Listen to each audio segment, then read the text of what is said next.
आकांक्षा दुबे से शारीरिक संबंध बनाकर ब्लैकमेल करता था सिंगर।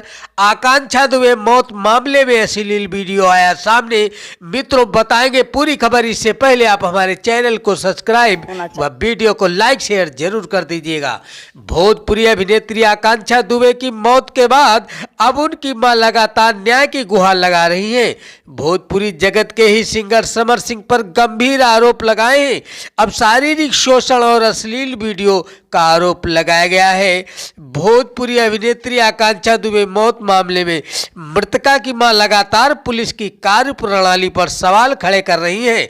आकांक्षा दुबे की मां मधु दुबे ने अपनी बेटी की मौत मामले में इंसाफ की उम्मीद लेकर अदालत का दरवाजा खटखटाया है। आकांक्षा दुबे की मां ने कोर्ट से गुहार लगाई है कि पूरे मामले की जांच कोर्ट की निगरानी में होनी चाहिए। आरोपितों को बचाने की कोशिश का भी आरोप लगाया है। मीडिया रिपोर्ट के अनुसार भोजपुरी अभिनेत्री आकांक्षा दुबे की मौत मामले की जांच अधिकारी को कोर्ट के सामने केस डायरी के साथ पेश होने की मांग मृतका की मां ने की है। अभिनेत्री की मां का आरोप है कि उनका बयान भी अभी तक दर्ज नहीं किया गया है। जांच में शिथिलता बरती जा रही है और आरोपितों को बचाने की पूरी कोशिश की जा रही है। मित्रों, आप सब क्या सोचते हैं कमेंट में जरूर बताएं। मिलते हैं अगले वीडियो में, तब तक के लिए बाय बाय।